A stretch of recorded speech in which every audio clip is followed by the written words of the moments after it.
That's a bit freaky, so you can get voyeur pirates now. Yeah, can you believe it? And he didn't say anything. Like, it could have just been, like, you can't expect, like, with a voyeur pirate, you might hear some, like, heavy breathing. But no, nothing. He just sat up there watching. I didn't see his gamer tag. So if that was you, send me a message. Right, well, for me, of course, I wasn't playing much at the beginning of the week last week because I get bitten by a dog. You mentioned that last week. Yeah. Yeah. How's your face? That was pretty scary. My face is stitched. It's better. I look a little bit like the Joker. Nice.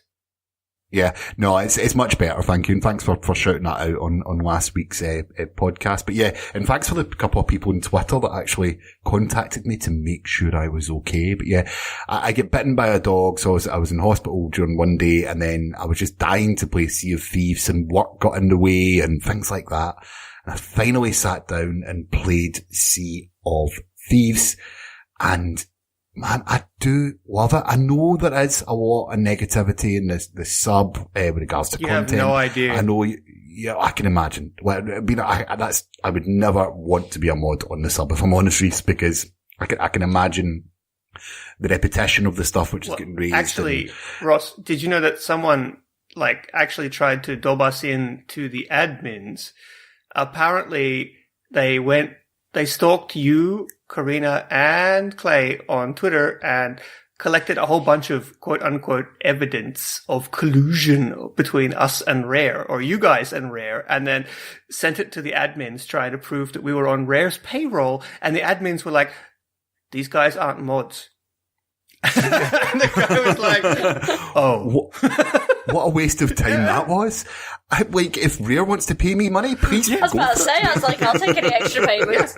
Like I said, I accept payments in jiggies, guys. Let's have it. But no, I can't believe someone took the effort to do that. Just to point out, we're not mods. Me, Carina, Clay, we're not mods on the sub. We do the podcast. That is it. The Reddit admins were just like, you what, mate?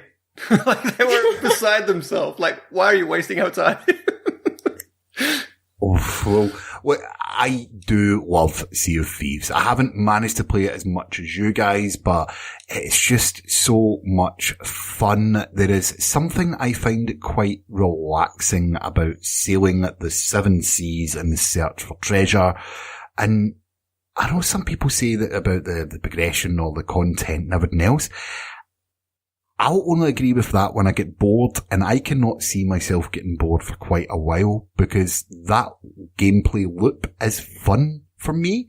And it's all about the people that I'm playing with. I've played with Carina and my friend Bob Dutton Weave, Don't Shoot Tarney, Canada Guy, all those guys. I've not managed to play with you, Rhys, as we know.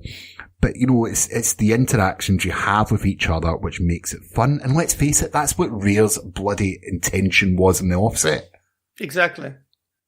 Was it making adventures together or something along those lines that Shelley said? And it's just one of those games that are a treat. You know, I think they've done exactly what they said in the tin, what the game was going to be. And I look forward to what they introduce in the future. The one thing that really impressed me in the last week was, I posted this on Twitter, was the transparency video about where they were, what they were doing to fix server problems and things like that. You don't get that from developers. Not many, no. CG Project Red, maybe. Not from a AAA developer, at least. Yeah, maybe CG Project Red, but they're pretty edgy boys and they just tell it straight up. Yeah, and I found that quite refreshing, and a lot of respect goes out because that would have taken some amount of balls to record. And how tired did Joe Neat look? Joe looked like he hadn't slept in a month. I don't think he does. No. But we are all, we've had Rare on here many times, so we were always going to be hyped for Sea of Thieves. So, I want to know what the time's going to tell us is how many players it's got in the coming months, what content they introduce in the coming months, am I still going to be playing this, or is it going to be another Destiny 2? Because that's a comparison which people are saying online. And, I am excited to keep on playing this game. And for me, that is the main thing. Well, Ross, actually, when you just mentioned there how many people have been playing, Sea of Thieves not only passed more than 1 million unique subscribers in the first 24 hours. Clay and I talked about that last week, but it debuted at number 1 on the UK charts. And bear in mind, that will exclude digital sales, won't it? Yeah, and it also will exclude anyone who made the smart choice and played the game through Gamespass. Yeah. That's pretty amazing. Yeah. That's pretty amazing. It is amazing. It is amazing. Considering there's been a few new games as well, and a few big titles recently, that is actually amazing. And I love Xbox, but let's not kid ourselves, we're the smallest platform at the moment. Behind Switch and PS4. Yeah. So yeah, but software sales, I know what you mean. It's great. It's amazing. We're the smallest platform by way of numbers, and it debuted at number 1. It's fantastic. So I think Xbox has sold more overall consoles than Switch. Oh, probably. Yeah. No. Yeah. I think, so there's probably more of an install base. Been out 4 years longer than the Switch. Yeah, exactly. But well, anyway, look, we've all been playing Sea of Thieves, so why don't we move on to our indie game of the week? So Rhys has been bugging me to talk about this game again for months now that it's left the preview program. So Rhys, why don't you give the introduction? What is our game of the week this week? Our game of the week this week is Pit People. That's really hard to say if you're trying to speak clearly. Pit People. Anyway, it's Pit People, and it is a game by the Behemoth, who we have had on the podcast once before to talk about Pit People. However, we talked about it almost a year ago when the game just came out in early access, and it left early access a month or so ago, and the full release is here. So it's one of the early access success stories. And for anyone who doesn't know what the game is, it's sort of like a top-down, isometric, tactical RPG, I guess. But it's also a comedy game, and it's... Okay, so think Final Fantasy Tactics or XCOM meets Pokemon. With really, really wacky, sort of crude and dirty humor. And that's Pit People. Is that a good description, guys? Yeah, I would agree with that entirely. Yeah. But yeah, it's really fun. It was actually my most played game last year. I can't remember exactly how many hours I think I put into it, something like 60. And for me, that's huge. I hardly ever play games that much. I think I've played PUBG more than that last month. Yeah, I don't want to speak about my PUBG hours. So guys, you both played it. I know Clay has, but unfortunately he can't be with us today, so I want to hear what you guys think about it, because everyone knows that I love it. What do you think? I like it, but I don't know why. You play something and you're like, I really want to keep playing this. And I remember I played Pit People, then I played a bit of Sea of Thieves because I promised my mum I'd teach her. And then I but I was like, I want to go back and play Pit People. But I don't know why, because I never really, I don't know, turn-based things are okay, but I get bored easily, but I was really enjoying it. And I don't know if it was just, like you say, the crude humor of the like, voiceover guy, or, the little side remarks and things like that, or just the fact it was so wacky, although I don't really get the giraffe's a bit creepy. When you have a loading screen with a giraffe in the corner, that is the most creepiest giraffe.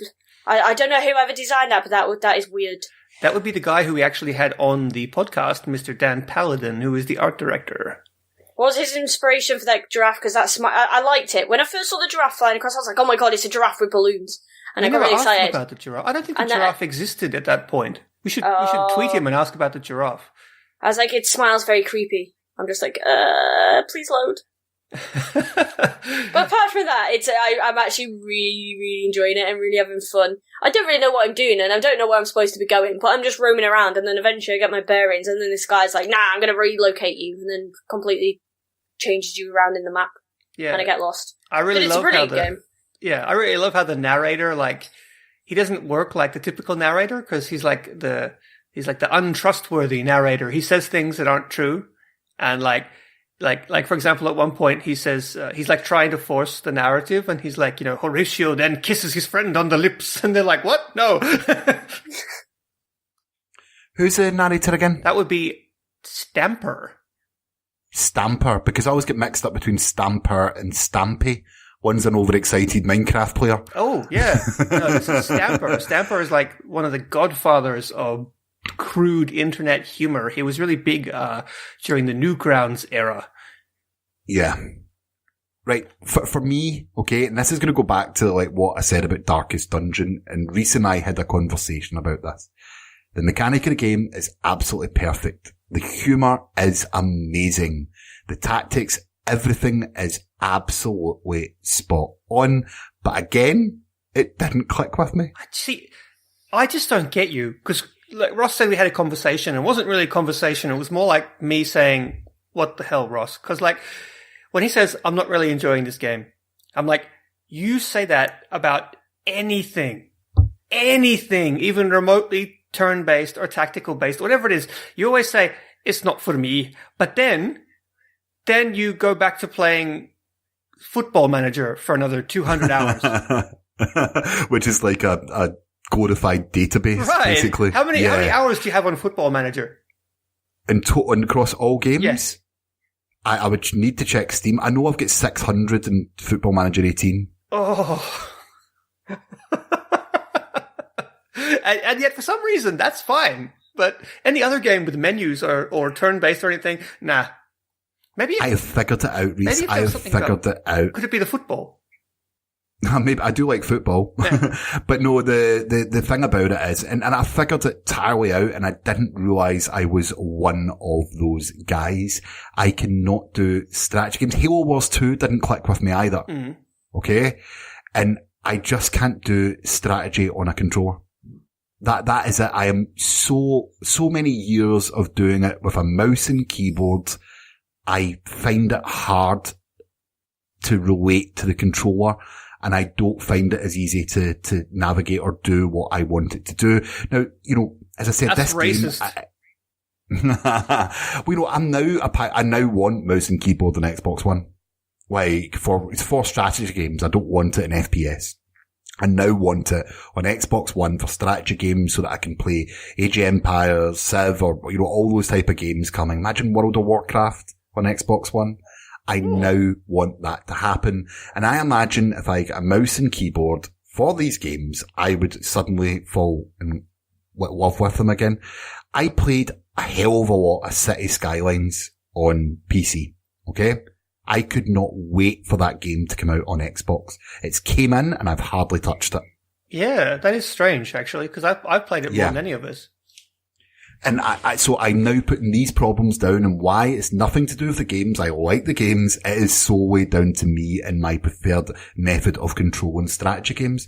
With action games, with every other game, I'm totally fine. And I think it's just because I'm an old man and can't get out of my old man podfather ways.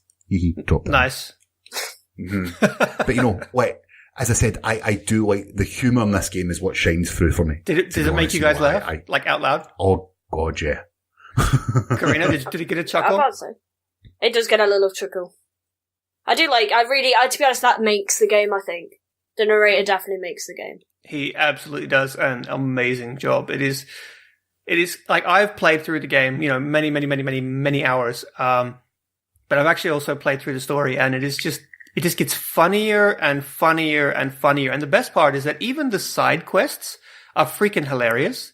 Like, they're really long and they're all really well written and they're just really funny. So that is our indie game of the week, and we are giving away 5 copies of the game this Friday. And just go to our Twitter at PartyChatPod if you want to try out one of Rhys's games of last year. But I think that's a good point just to find out what has been happening in the subreddit this week. You're listening to Xbox One Party Chat podcast. This week in the subreddit. So Rhys, take us away with the first story. Right. The first story is that the very popular game, Hellblade: Senua's Sacrifice, is coming to the Xbox One, and it releases on the 11th of April. This was posted by user Jorgd, Jorgd. Anyway, lots of people thought that this was going to end up a PS4 exclusive. It's been on the PS4 for a while, and it has been heavily praised by critics. And apparently, well, not apparently, factually, this information was actually leaked a month ago by user Kokoko416. I'm not making that up. And this user posted a screenshot of a Taiwanese rating board that showed that the game was coming to the Xbox One, and nobody believed him. So everybody go and say sorry. But yeah, guys, what do you think? Have you heard much about Senua's Sacrifice? I have, and everything I have heard has been simply amazing. This game wasn't my radar. I do have a PS4, but I didn't pick it up for it. I thought I'll wait until a sale. Now I know that it's coming to Xbox One, and more importantly, in 4K and Xbox One X, I'm going to pick this game up because it's going to show off the visuals on it. It's going to be amazing, and honestly, it's right out of left field for me. I did not expect this game to come to Xbox, so I am excited. What about you, Carina? Have you heard anything about it? I've like kind of looked into it a little bit. I'm quite excited because I feel like it'd be a very, very stunning game in 4K, and all I've ever heard is positivity about the game when it was PlayStation exclusive. So I'd be really interested in picking it up when it does come to Xbox.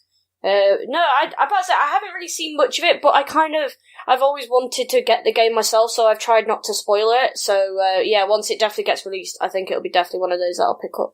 Okay, so for you and for those who don't know, Senua's Sacrifice is by Ninja Theory, who are a pretty famous set of developers, and the game is kind of like a third-person hack and slash game, but not.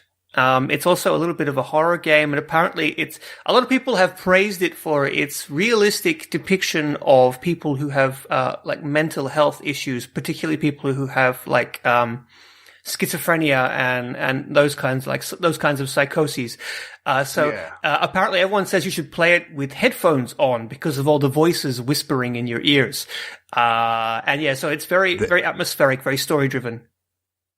Yeah, it's the darkness, isn't it? I remember the trailer, it's the furies and darkness and all that kind of stuff, the voices and I cannot wait for this. Yeah, it looks so good. And it's set in Nordic, like an old Nordic setting, Vikings, I guess you'd call it. So I'm excited for a bit of cultural representation of my peeps.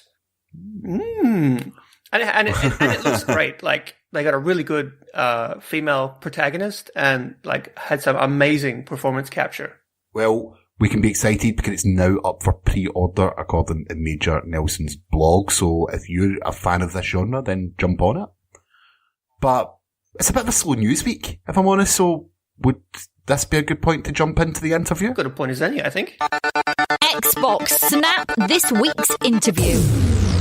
Okay, everyone, welcome to this week's interview. Today we have a very cool guest. We have Andy Griffiths, who is the comm manager for FreeJam Games, and they are the developers of Robocraft Infinity, which is going to be one of my favorite game titles ever. Andy, welcome to the podcast. Pleasure to be here. It's obviously a pleasure to have you. Why don't we just start off the way we start basically every interview and have you tell us a little bit about, who you are and what exactly it is that you do at FreeJam? That's a good question. So I'm essentially the comms manager for FreeJam. What that essentially means is that I play Robocraft Infinity. I essentially give feedback on the game. But the main thing for me is that I'm all about telling people about the game. So I'm all about talking to Microsoft and basically asking them, please, can we have an Xbox Wire article? Things like that. And also coming up with good communication strategies to kind of tell the story about the game and build up nicely to launch. It's been a really exciting time for us today because we actually announced a release date and that we're going to be part of Game Pass as well. So we've been busy. Yeah, very exciting stuff. We'll grill you about those a little bit later. That's good.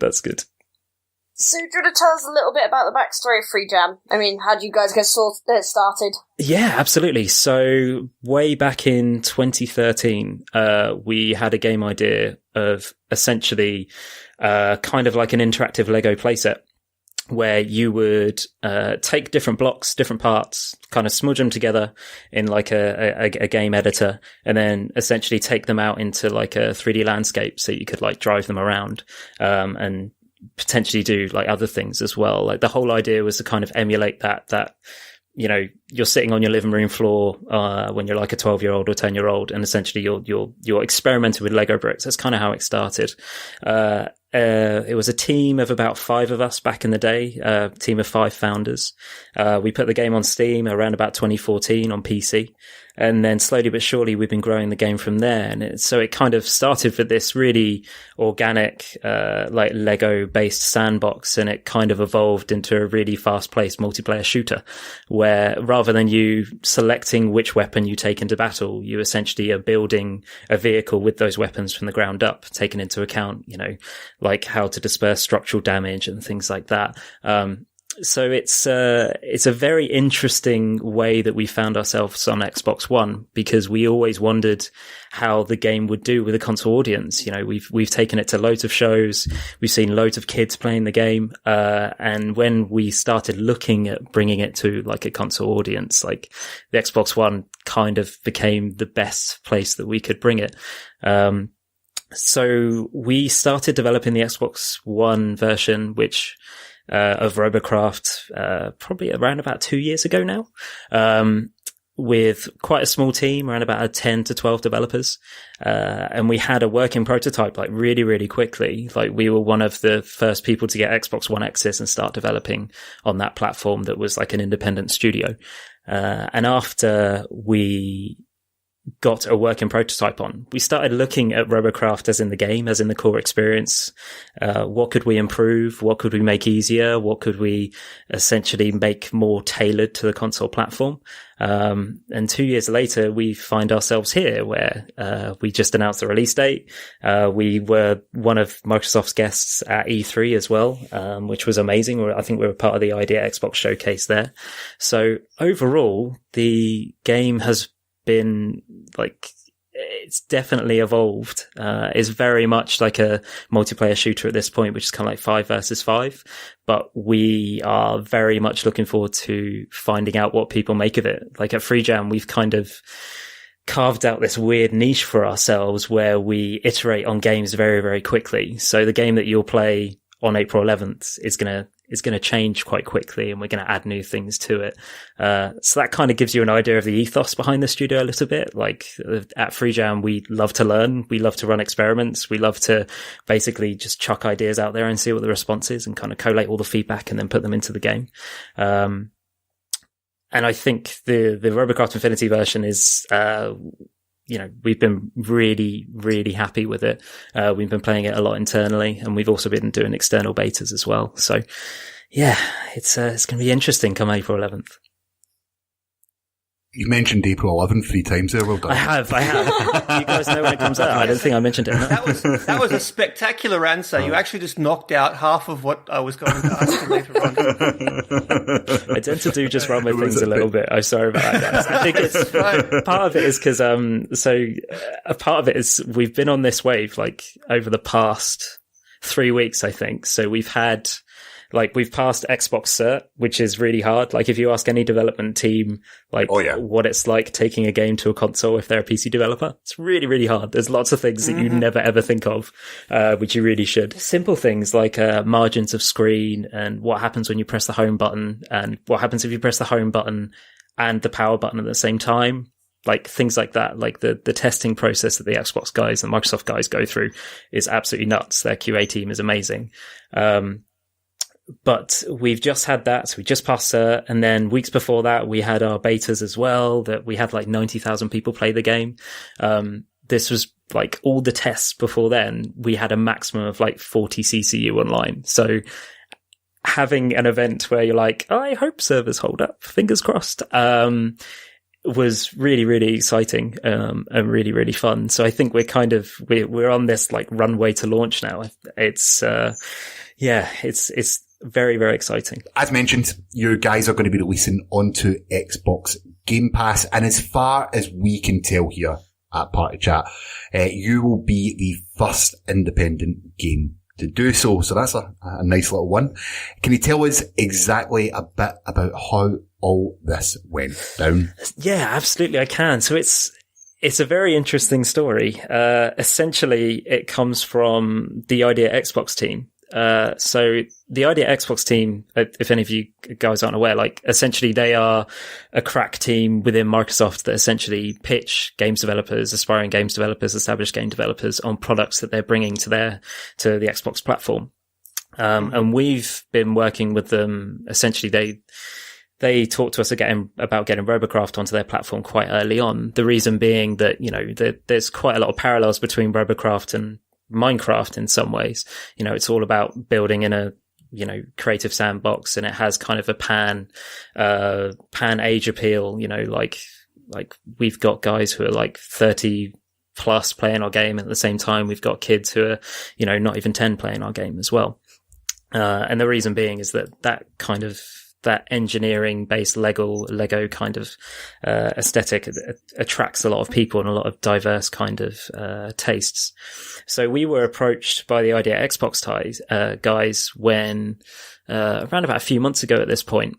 And it was when Game Pass was kind of evolving as rather than being a place where people could get a collection of older titles, they were starting to branch out and essentially incorporate new titles in there, and not just first party titles. Also, they were talking to other developers as well. So for us, we were one of the first indie guys that they approached, and we were really excited about the proposition, mainly because for us, Robocraft Infinity is something that we really believe in. Like, we've made lots of core changes to the Robocraft formula that we think that people are really, really going to like. But at the same time, when you're a games developer, until you actually press that big launch button on day one, you still don't really know how things are going to go. Game Pass gives us the flexibility as a multiplayer shooter to kind of figure out and not have that risk, I would say, at launch of like, right, we press the go button. Is anyone on our servers? Yeah, a few people are. Not many. Okay.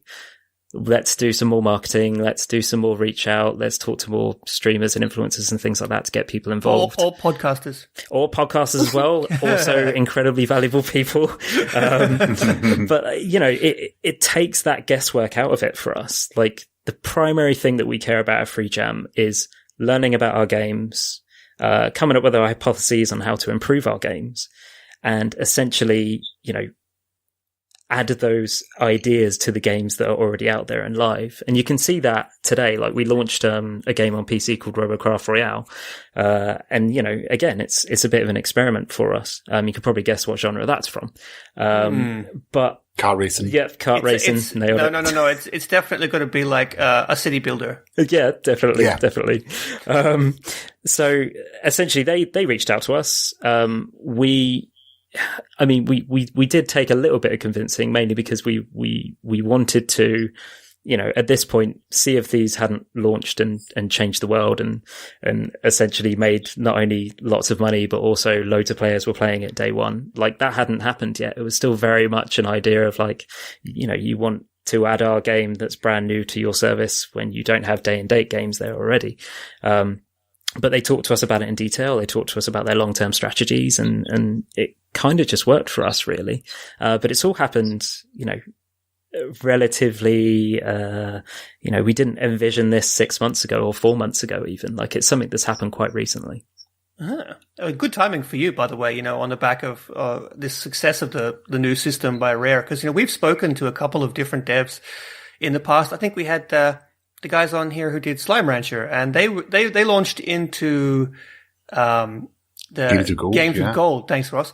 But that's a little bit different because basically, Games with Gold is quote unquote free, included as part of your gold subscription service. But, this is Gamespass, which is like, Microsoft's sort of Netflix of gaming, I suppose. So it's you and Rare could well, start something amazing for gaming. I mean, that would be, one, it's great to hear you say that. That's true. And two, like, to even be mentioned in the same breath as Rare is fantastic. Like, for me, like, growing up playing games and having an N64, like, Rare were the only guys that were doing anything on that system, as far as I can remember. So, to be mentioned in the same breath as those guys is really good. But I think, this whole Netflix of games idea, like, it's got legs. I think that's where you see, companies like EA kind of doing their little experiments as well with EA Access. And, we don't have any of the data of how Robocraft Infinity will go on Gamespass and how that's going to pan out for us. But we're pretty confident. Like, the level of excitement out there about the game is really high. We're getting people like Naja Nelson tweeting about that game, which is incredible.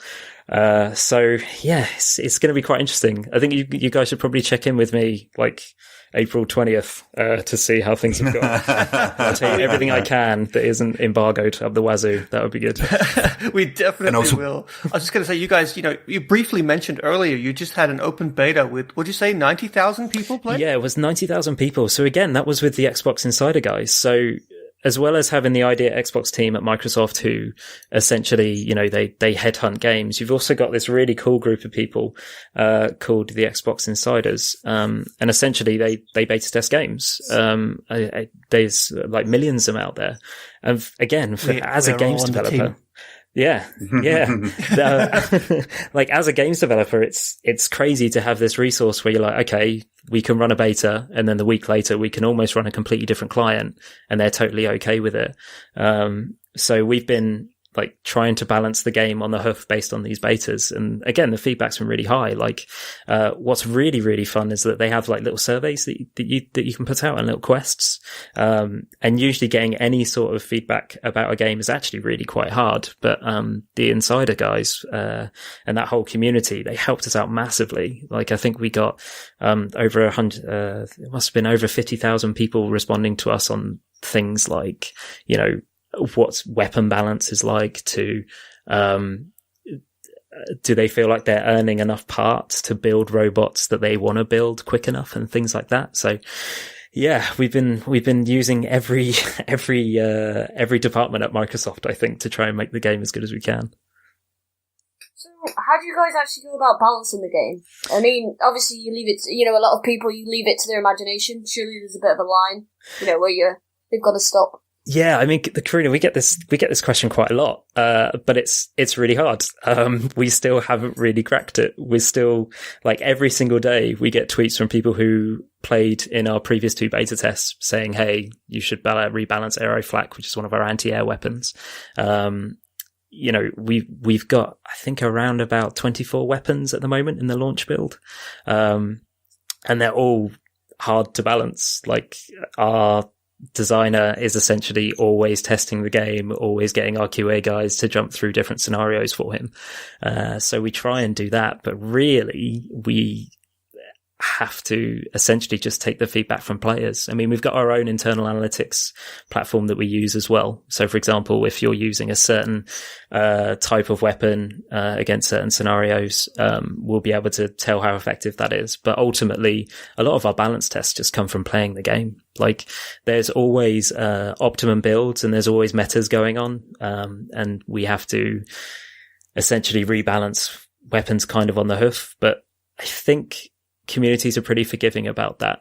There's very good reasons why, you get the likes of Blizzard with their hundreds of employees and millions of testers. Like, still getting balance is difficult for them, and they're dealing with how many characters they got on Overwatch now? Like 25 plus, something like that. Like, with ours, the possibilities are pretty much endless. Like, they're infinitesimal. So yeah, it's hard.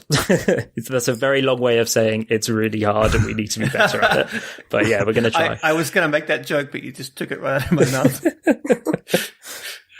Now, one thing that I'm not too sure about, can you describe progression within the game for us? Yeah, definitely. So I'm going to use the C word, which is crates. Whoa. It's not that kind of podcast, Andy. So we've got a level-based progression system. So as you earn XP, which can be done by taking part in matches and doing really well in matches, or building robots in the editor, you essentially earn XP. As you level up, you get a crate. Now, our crates are basically 8 slots. They're completely random. There's no other way to get them apart from by earning them in games. There's no way to purchase them or anything like that, because we don't want to do horrible things like that. The only way that you can get crates is by leveling up, and then the crates basically have parts. When the parts drop, they appear in your inventory.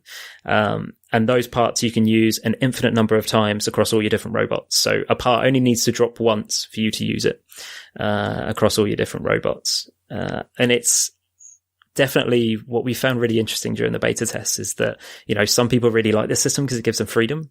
Other people, not so much. They don't necessarily like it. But we've kind of optimized this progression system so that within 50 hours, you'll get pretty much everything that the game's got. And at that point, you can build absolutely everything. So we think it's a fair system, but we will probably, based on feedback from launch, we will probably tweak it a little bit. That's like 50 hours is like 2 years gameplay for Rhys. Yeah, if not more. That's the thing, right? Like, I think we definitely want to get the feedback on it. And I think at launch, our game's going to be like $20. We want people to feel that they're getting enough bang for their buck and that they're not having to spend hours and hours of grinding. That's not the point of the game, really. Like, the whole point of the game is that, when you get those parts, you can recycle them as well for Robits, which you can use to essentially purchase other parts that you don't necessarily have. We also have the robot factory as well, which is where you can upload your own robots if you think you've got good robots, and other people can download those robots and give you like a kickback of Robits. So that's really cool. We do think that people who are good at making robots will be able to get Robits really, really quickly and essentially unlock more tools for them to build more. So it's interesting to think about it as like a Lego bucket, if you like. And we like to think of crates as like, your nan's just nipped down, or your nan, you've been good for the week, so your nan's nipped down to the local Wallace and picked you up some like mini kit pieces or something. Nice. Because another end of the spectrum for like Carina, that's like 3 days. Yeah. That's it. It's like 1 or 2 streaming sessions. It's no big deal. Exactly, that's it. Binge playing. This is not the question I'm supposed to ask, but when you just brought up that sharing feature that I wasn't aware of, be honest with us, like, how many penis robots get made every week? We get so many penis robots. We get loads of like aubergines, which if you look at them from the wrong angle look like penis robots. We get loads. I feel so sorry for our mod team because it does, you have to earn your stripes when you join the Robocraft mod team. You have to look at so many penises to get an idea. Robo penises as well, like not just normal ones. You get a variety. I mean, it's kind of the nature of the color palette that we give people and the tools than the cube shapes that we give people. I'm having flashbacks to our Conan the Barbarian. Yeah, Excels. Yeah. Also, I'm going to say that's one pick and mix I do not want to get involved in. No. Okay, back to the interview. Let's penis more questions. So I want to know, actually, was it hard for you guys to get this game, running on the Xbox? Because I imagine you could very quickly run into frame rate issues when you could build whatever you want if you aren't careful. Yeah, definitely. I mean, we were really surprised how quickly we could get it working on an Xbox One X. Like, we were expecting for that to take months and months and months and months. It didn't. It took us about a month and we had it up and running. And then at that point, Microsoft got in touch with us and were like, "Oh, how's development going?" And we're like, "Oh, really good. The Scorpio's excellent. We love developing on the Scorpio." And then they gave us the Durango, and that was a little bit harder. But the crazy thing, what happened when we were like a month in, they were like, "Oh, do you want to go to E3 and demo it to press and influencers?" We're like, "We think it's ready. We're pretty sure it's ready." So we've been working on this, constantly optimizing it as much as possible. I mean, the lucky thing is that the game's powered by Unity. So, we're constantly finding wins all the time.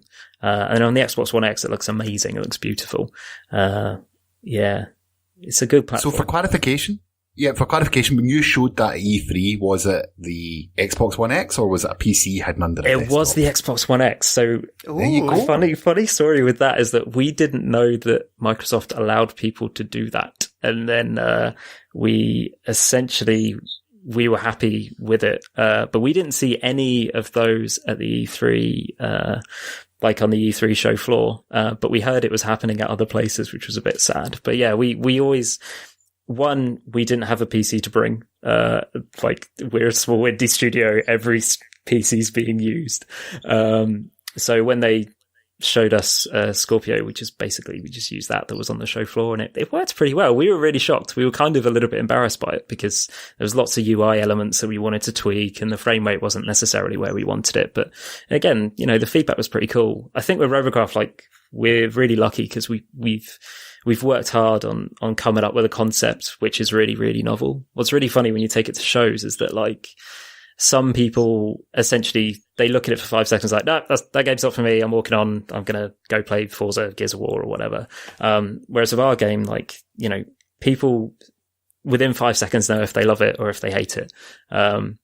So we're quite lucky in that regard. So what exactly would you say makes this version infinite then? Were you doing a poo when you were reading that question? Well, is that what it sounded like? It sounded, yeah. You sort of squeezed it out. Exactly makes us infinite then, eh? Yeah. Hey, it's not as fun as earlier. Actually, I was going to say I'm not even going to... Never mind. Carina, I think what that was you going, this sounds like a bit of a marketing thing in my head, but I should probably say it. I think that's what that was. I think we literally heard that. I mean, we have a plan to essentially release parts for it continually.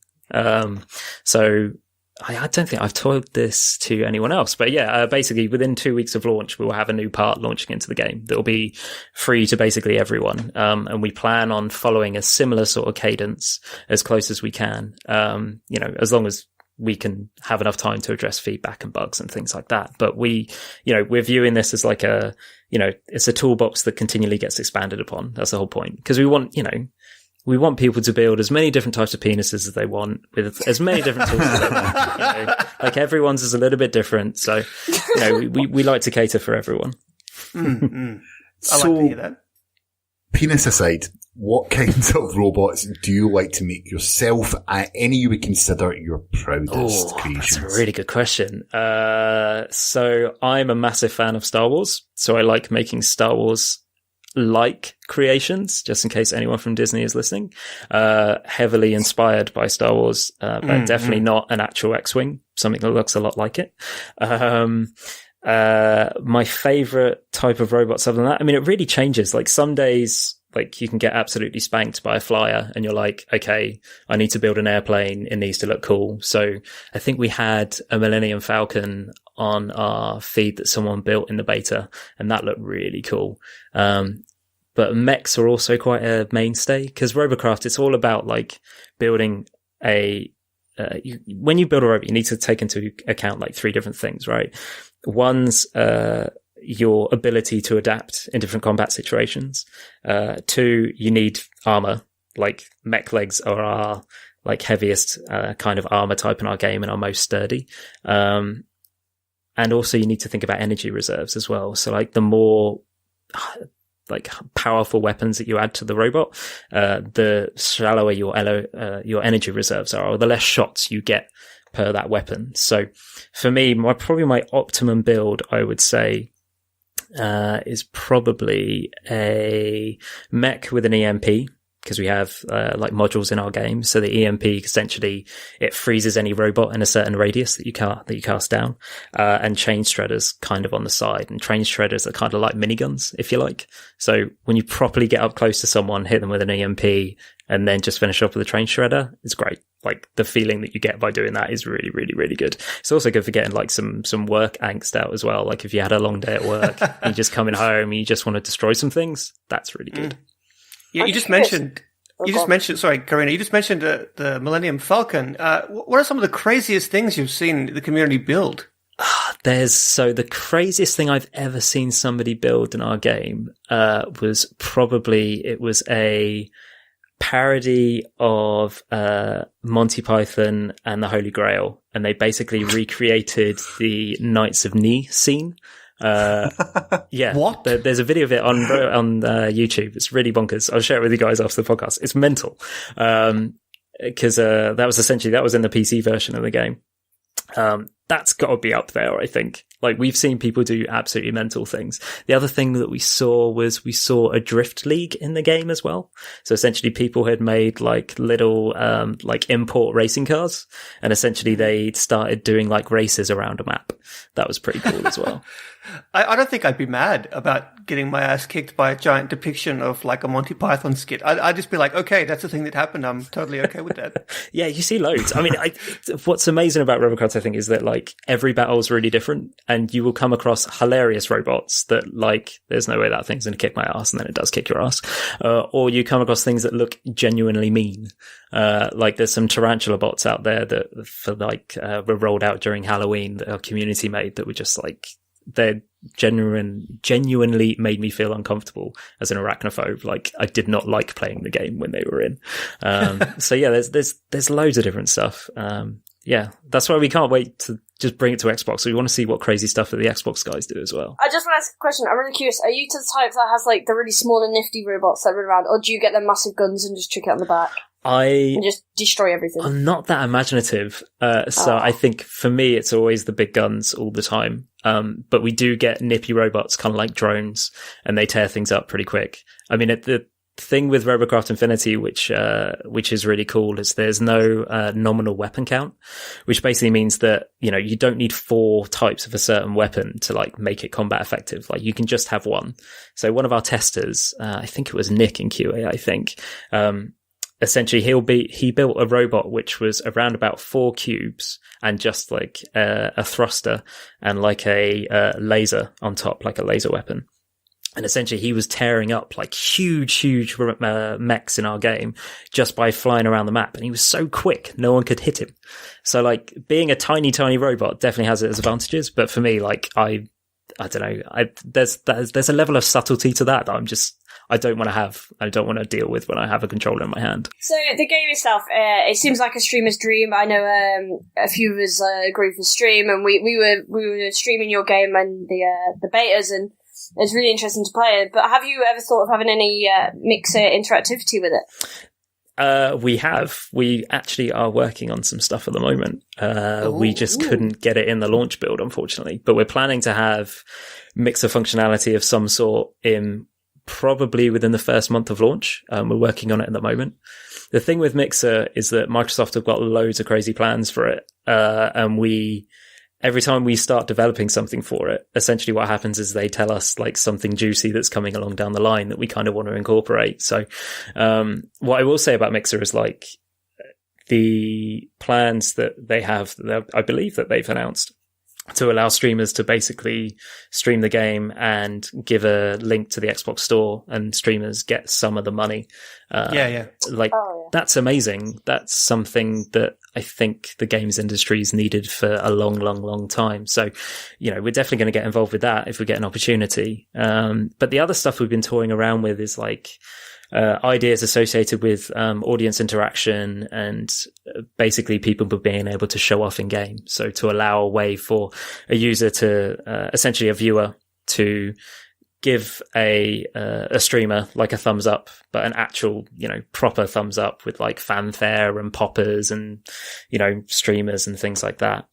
So yeah, that's kind of what we're working on at the moment, but it's changing a lot as we go. Is there anything like they could destroy not destroy the arena, but put stuff in the fight in it? Well, it's not in the arena while everyone's zooming around in the box. You mean like airstrike from above or something? Ooh, that could be interesting. That sounds a little bit like Split Second. Did you guys ever play that, Split Second? Yes. Yeah, that was like Games with Gold last month. Yeah, I love that game. Racing games are kind of my thing. But yeah, I mean, the only thing that stops us from doing stuff like that is that because we're a multiplayer game and because we've kind of, you know, we get played by loads of different types, and we've got a ranked mode in our game where, you know, essentially you earn a matchmaking rating, and as you go up through the leagues, you earn different badges and things like that.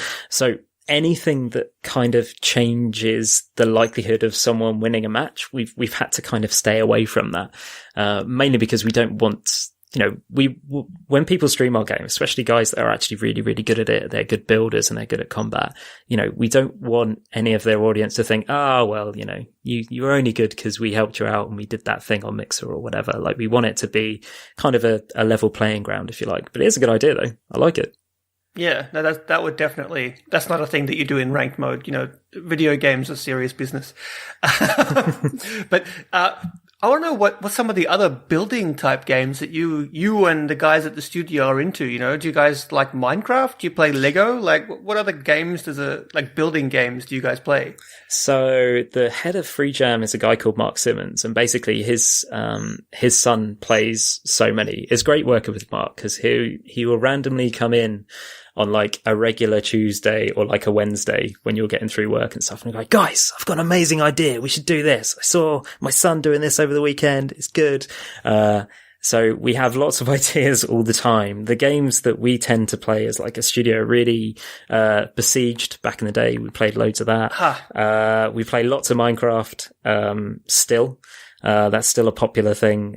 Mostly with like, a lot of us at the studio are kind of old now, and we're getting to the point where, we're all parents a little bit. I know it sounds really boring, but it's kind of true. So like playing anything with sons is always really good. We play lots of racing games in the studio.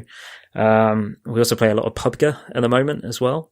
It's called PUBG, PUBG. PUBG. Yeah, I was going to question that. PUBG. PUBG?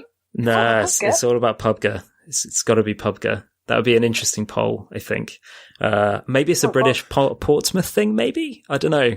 Down south. I'm starting a thing. I have to find out if it's PUBG or PUBG. I like PUBG. It's definitely PUBG. The thing, what I like, anyone to call it PUBG. What I like saying about PUBG is it makes me feel slightly northern, and I quite like that. Just for like a split second, I quite like that. But Carina's northern, and she doesn't say that. Carina, say PUBG. PUBG. There we go. See? That sounds cool. It's PUBG. Yeah, maybe. We'll agree to disagree. But yeah. I mean, I know I pronounce things really badly, but I always say PUBG. I don't know, that's weird. Yeah, it's a bit weird. I just wanted to cut in, you because otherwise I'll forget. You said you like racing games, and you guys are a building game studio. Have you played, there's a game on Xbox One where you build cars and fight them. It's similar to yours. Oh, it's Crossout. Yeah. Crossout, yeah. Crossout, yeah. So Crossout is an interesting one because it's obviously we're Robocraft. The Robocraft. I don't want to say the word franchise. It makes me feel bad, but like the Robocraft kind of the way that the game started, it was on PC for a long, long time, since like 2014, I think I said. And we've had lots of games that are like our game appear on PC, and Crossout was one of those games. And I think the success of Crossout that we saw on Xbox One, like it did kind of stand up and make us take notice a little bit. And we like Crossout. We've talked to Gaijin in the past, like I think a couple of Gamescoms ago when they first unveiled it. We were talking to them then. So we like those guys. They're cool. But we don't play it much ourselves. I think the reason being is that a lot of the elements of Crossout, like a lot of the UI and stuff, it reminds us a lot of the PC version, of Robocraft. But not in a mean way. I think there's, games developers, we borrow from each other all the time, right? So we like Crossout. Crossout's a good game. So can you give us some tips of all the new people that will be joining the battle on April the 11th? Yeah, totally. The best thing that I can ever recommend is make sure you always take your robot into test before you take it into multiplayer. That happens. We still see people bringing single cubes into multiplayer that can't move and can't fire. So definitely test your robot. The second thing would be to essentially always have a stable base and always use a high armor travel part. So like mech legs, for example, tank tracks, things like that. Our starter bots are really good, and we've got like 5 different starter bots, including the T-Rex. So, try out all the different starter bots. T-Rex? Totally. Oh man, we've got loads of different dinosaurs. He's got a top hat. Yes, dinosaur in a top hat. Oh my god, okay, that's the on the first box thing art. I need to do. Yeah, so try out as much as you like. Like, the whole point of Robocraft and the reason why the battle system or the creation system is so free is because we want people to find, their optimum play style. Like if they want to be a T-Rex in a top hat and play, they can totally do that. If they want to be, aubergine of some sort, or an orange, or a melon, or like, something that's influenced by Star Wars, or something that's influenced by Blade Runner, or whatever, or Monty Python. Like, do it. In our game, you can. It's really cool. Now, Andy, this is a moment you've been waiting for. I know that you have listened to this podcast before, so I think you might have an idea about what question's coming up next. Okay. I'm ready. What do you think of the name The Podfather? That curveball. That's, I mean,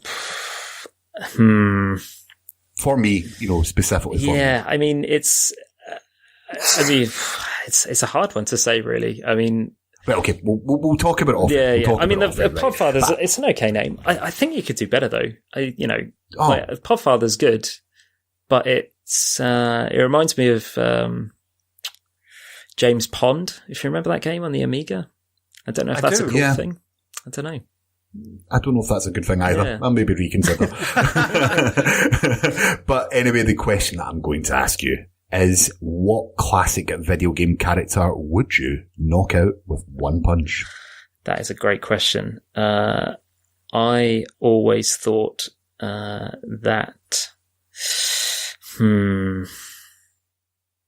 always thought Rayman was a little bit too above his station. Oh, actually, you think I could Rayman totally needs? see that. Well, I mean, he's French and everything. Yeah, I mean, I've got nothing against the French. I like the French. Croissants are great. I think it's just something about Rayman. Like, his games are like Rayman Legends was amazing, but I think I got the second Rayman, I think, on the PS1, and it was always really, really hard. I actually think like 20% of the anger issues that I have in life are probably down to that character. So I reckon if I had a proper swing at him, I reckon I could take him down. Also, he doesn't really have arms. He's just got hands. So what's he going to do to protect himself?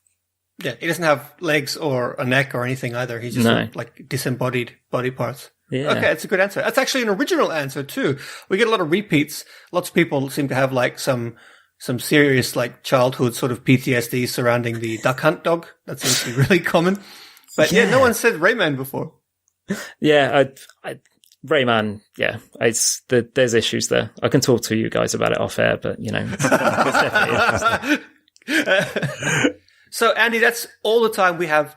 Thank you so much for joining us. We wish you the best of luck when your game comes out on April 11th. It's going to be amazing. We are all looking forward to playing it so much, and I can't wait to send you like screenshots on Twitter or whatever of my giant aubergines. That's great. Thanks for having me, guys. Assorted fruits and vegetables. But yeah, thank you so much, and good luck. Cheers. Thanks, guys.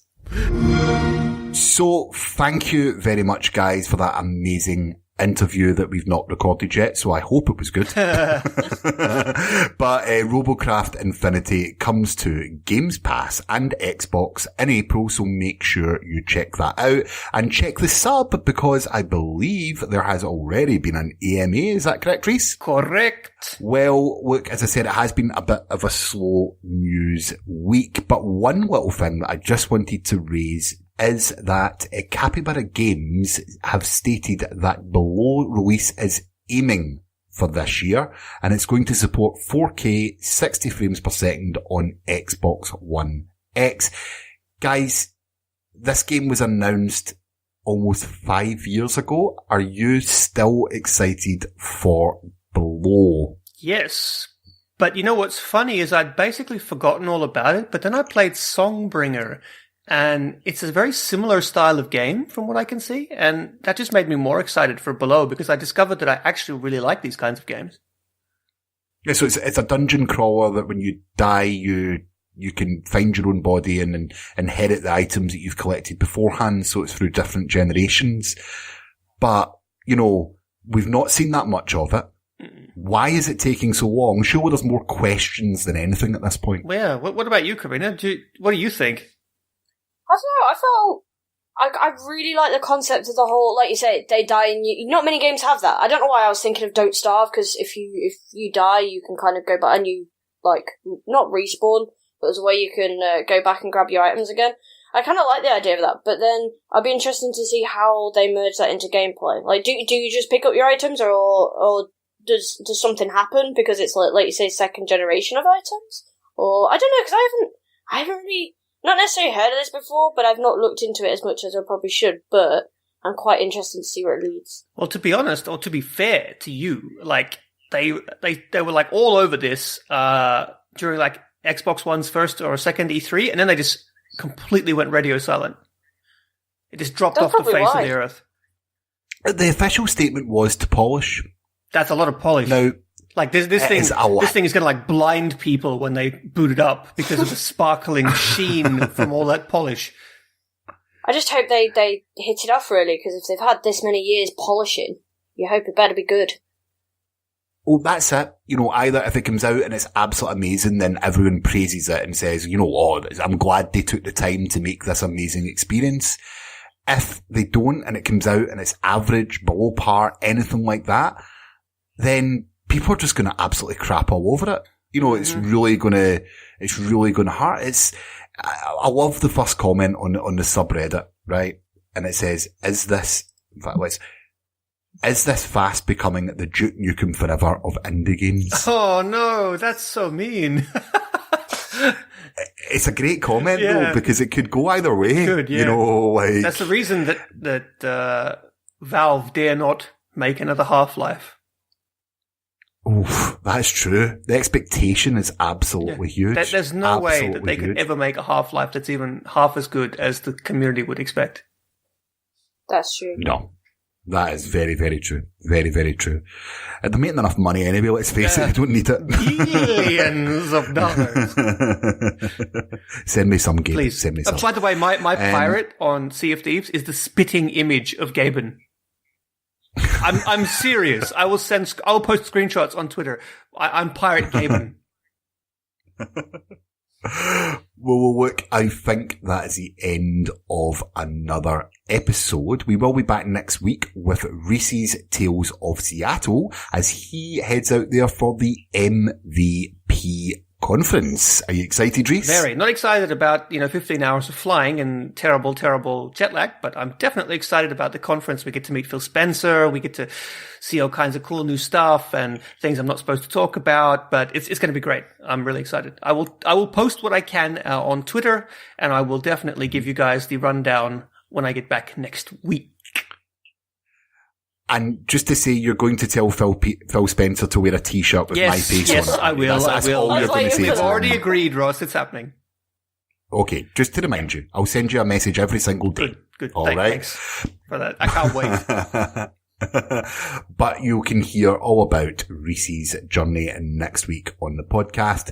But for this week, it's Xbox Turn On. You're listening to Xbox One Party Chat Podcast, the official podcast of the Xbox One subreddit. Let's do this. And they are the developers of Robocraft Infinity, which is going to be one of my favorite game titles ever. Andy, welcome to the podcast. Very happy to be here. Thanks for having me, Ross. Ross, I'm Rhys. Oh, Rhys. God damn it. Let's go again. We can do better. Andy, welcome to the podcast. Oh, very happy to be here, Rhys. Sorry, the way you said that with such uncertainty. Andy, welcome to the podcast. Pleasure to be here. The combat in Crossout is really good, and we've been able to reach out to a few streamers that like covering Crossout. Oh, did someone just Carina, did you just fall over? No, that's my cat. My cat just destroyed everything. That's okay. I'm having a bad podcast night.